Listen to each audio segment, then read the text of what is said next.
नमस्कार, आप देख रहे हैं बिहार तक और आपके साथ मैं हूं ऋचा शर्मा। बिहार में अगले साल विधानसभा चुनाव से पहले 4 सीटों के लिए उपचुनाव हुए। 4 सीटों के उपचुनाव विधानसभा चुनाव से पहले जनता के मिजाज के लिहाज से अहम माने जा रहे थे।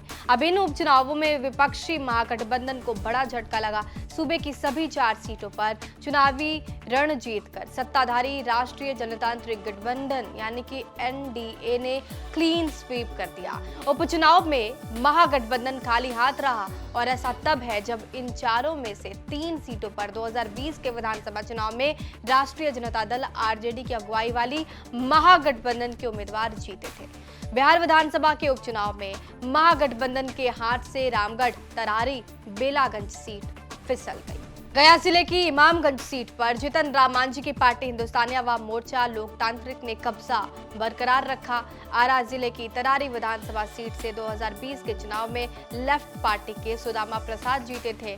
उपचुनाव में भारतीय जनता पार्टी बीजेपी ने तरारी विधानसभा सीट से पूर्व विधायक सुनील पांडे के बेटे विशाल प्रशांत को उम्मीदवार बनाया था और विशाल प्रशांत के सामने लेफ्ट से राजू यादव भी बहुत चुनौती दे रहे थे। विशाल ने राजू यादव की चुनौती ध्वस्त करते हुए तरारी में कमल खिला दिया। बेलागंज विधानसभा सीट से आरजेडी ने विधायक से सांसद बन चुके सुरेंद्र यादव के पुत्र विश्वनाथ यादव को टिकट दिया था। अपने पिता सुरेंद्र यादव के सांसद बनने के बाद रिक्त हुई सीट पर विश्वनाथ की नीतीश कुमार की अगुवाई वाली जनता दल यूनाइटेड की प्रत्याशी मनोरमा देवी ने मात दे दी। कैमूर जिले की रामगढ़ विधानसभा सीट पर जगदानंद सिंह के बेटे अजीत सिंह चुनावी रण में उतरे थे और वो हार गए। जगदानंद सिंह का मजबूत गढ़ रही इस सीट पर उपचुनाव से पहले आरजेडी ने कब्जा जमाया था और जगदानंद सिंह के बेटे सुधाकर सिंह ने 2020 के चुनाव में रामगढ़ से जीत हासिल की थी। सुधाकर सिंह हालिया आम चुनाव में बक्सर सीट से लोकसभा सदस्य चुने गए थे और इस सीट पर आरजेडी इस बार तीसरे नंबर पर फिसल गई। रामगढ़ सीट पर उपचुनाव में बीजेपी के अशोक सिंह ने जीत हासिल की।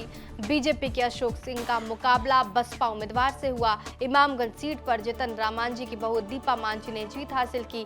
इमामगंज सीट पर आरजेडी के रोशन मांझी को हार का सामना करना पड़ा और 4 सीटों के उपचुनाव में महागठबंधन अपनी 3 सीटों को नहीं बचा पाया। उपचुनाव के नतीजों को बिहार में विधानसभा चुनाव से पहले तेजस्वी यादव, आरजेडी और महागठबंधन के लिए खतरे की घंटी बताया जा रहा है। गौरतलब है कि बिहार में अगले साल चुनाव होने वाले हैं और उपचुनाव बिहार चुनाव से पहले सेमीफाइनल की तरफ देखा जा रहा था। चुनावों में आरजेडी और महागठबंधन का खाता भी नहीं खुल सका और अब तेजस्वी यादव के नेतृत्व पर भी सवाल उठेंगे। उपचुनाव वाली 4 सीटों में से 2 सीटें बेलागंज और रामगढ़ आरजेडी के पास थी और आरजेडी जो है वो अपनी दोनों सीटें हार गई। आरजेडी के गठबंधन सहयोगी लेफ्ट की 1 सीट भी उनके पास चली गई और 2020 के विधानसभा चुनाव और इसी साल हुए लोकसभा चुनाव के दौरान महागठबंधन का प्रदर्शन जिस शाहाबाद के इलाके में शानदार रहा, उसी इलाके में महागठबंधन अपनी 2 सीटें नहीं बचा पाया। अब सवाल है कि क्या आरजेडी और महागठबंधन को ये दांव भारी पड़ गया? आरजेडी ने 2 सीटों पर जो उम्मीदवार दिए वो पार्टी के बड़े नेताओं के बेटे थे। परिवारवाद के आरोप के बीच आरजेडी के ये उम्मीदवार जीत हासिल नहीं कर पाए।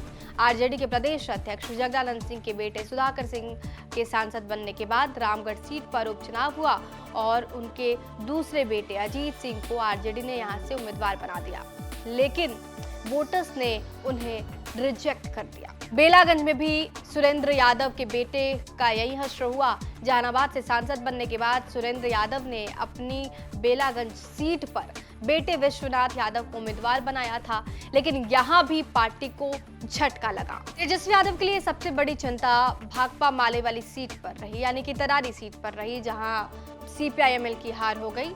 लेकिन अगर तरारी सीट पर लेफ्ट उम्मीदवार की हार हुई है तो ये बिहार विधानसभा में विपक्ष के नेता के लिए खतरे की घंटी माना जा रहा है। तेजस्वी को तरारी के नतीजे सबसे ज्यादा परेशान कर रहे होंगे। ये जानकारी जुटाई है पटना से हमारे सहयोगी शशि भूषण कुमार ने। बहरहाल आपको क्या लगता है, उपचुनाव में जिस तरीके से आरजेडी की हार हुई है उसके पीछे की वजह क्या है? हमें कमेंट बॉक्स में जरूर बताइए। बिहार की तमाम खबरों के लिए हमारे साथ बने रहिए, देखते रहिए बिहार तक।